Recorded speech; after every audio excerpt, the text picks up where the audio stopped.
A woman in custody on Rikers Island died today, making hers the fifth death of an inmate so far this year. 16 people in custody at Rikers died there in 2021. Rikers Island is a New York City jail complex, made up of 8 facilities. Part of the Bronx, one of the 5 boroughs of New York City, an island in the East River that once belonged to Abraham Ricken, a 17th-century Dutch settler. His descendants sold the island to the city in 1884. It has been plagued by violence, corruption, mismanagement and understaffing issues for decades. Mary Yehuda, 31, reportedly overdosed on drugs and was taken to Elmhurst Hospital in Queens, where she died this morning. Ironically, the City of New York and the federal government recently agreed on a reform plan for the notoriously troubled correctional complex.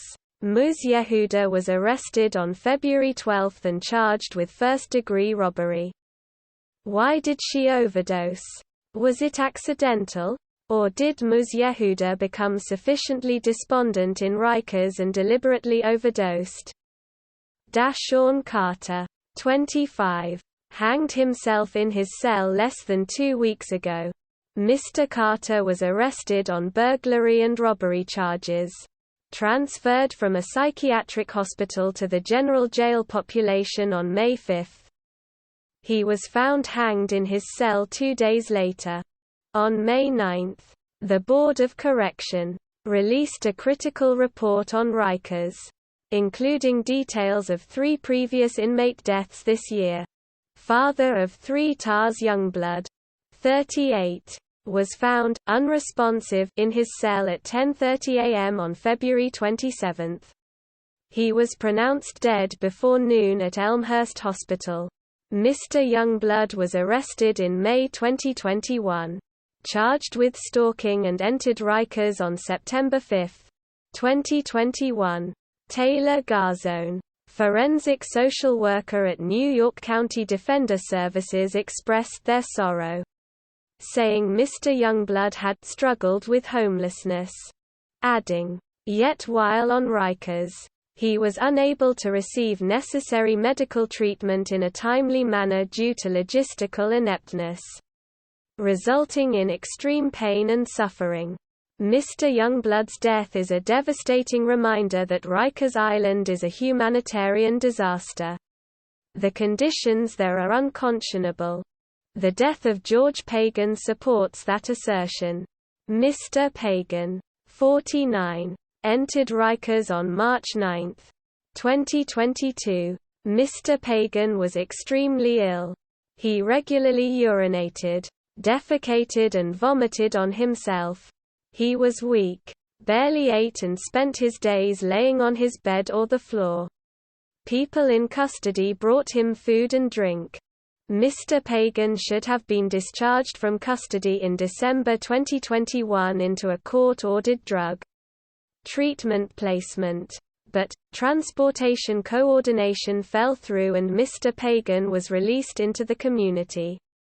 His legal team believes that Mr. Pagan, who had a history of drug addiction and alcoholism, relapsed. He was not taken to Elmhurst Hospital until early the evening of March 16. Pronounced dead there the following morning. The next day, Herman Diaz, 52, choked to death on an orange. He entered Rikers on February 27, charged with menacing, robbery and a parole violation. His brother says that Mr. Diaz left the bathroom and was pointing toward his neck. Inmates tried to help him and weren't successful. His lips reportedly turned blue. But a corrections officer in a security booth allegedly declined to take action. Horrendous conditions on Rikers Island are nothing new. Yet conditions there do not change. 3 years there prompted Khalif Browder to commit suicide after his release. Such was the trauma he carried with him. Mr. Browder was arrested at the age of 16 in 2010. Accused of stealing a backpack. He remained at Rikers for over 1,000 days. 17 months were spent in solitary confinement, where Mr. Browder repeatedly attempted suicide.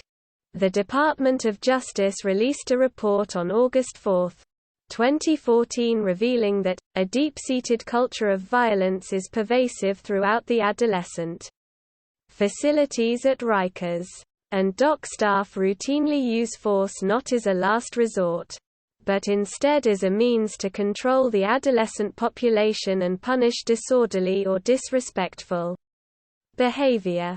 Young offenders were usually sent to the Robert N. Daveron Center or the Eric M. Taylor Center. Staff use of force and inmate-on-inmate fights have resulted in an alarming number of serious injuries to young inmates, including broken jaws, broken orbital bones, broken noses, long bone fractures and lacerations requiring stitches. Conditions were primitive. Inmates at RNDC washed clothes in a bucket. Clothing was inevitably rust-stained. Mr. Browder's mother visited weekly, bringing him clean clothes and food. His mental health suffered, and badly. He tried to hang himself in November 2013, 6 months after his release. 1 year later, he dropped out of Bronx Community College despite maintaining a high grade point average.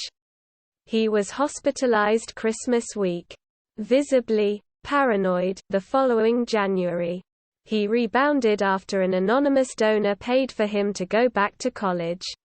But Mr. Browder was haunted by memories of beatings administered by corrections officers and fellow inmates alike. And he was starved. Mr. Browder hanged himself on June 7, 2015, 13 days after his 22nd birthday. As of fall 2018, 16-year-olds were no longer sent to Rikers. But why were they ever sent there? And older inmates are not faring any better. With fights, stabbings, slashings and assaults happening daily. More than 1,100 corrections officers, on average, call in sick every day. A federal judge ordered the Department of Correction and the city's federal monitor supervising Rikers to file a reform plan by Tuesday, May 17 to prevent a federal takeover. Federal monitor Steve J. Martin does not recommend a takeover at present. Writing in a letter addressed to U.S. District Court Judge Laura Taylor Swain, this action plan is a well-informed effort to identify specific immediate steps the city and Department of Correction must take to reduce the risk of harm in the city's jails right now and to lay the groundwork that begins to disentangle the decades of dysfunction and mismanagement that characterizes this agency. But if there is no improvement, Judge Taylor Swain may order a federal takeover. On the same day, Bronx Supreme Court Judge Elizabeth Taylor found the Department of Correction in contempt of court. The department must prove that inmates are keeping medical appointments over the next 30 days or risk a $100 fine for every appointment missed by an inmate in December and January. Over 1,900 medical appointments were not kept. This is a developing story. I will update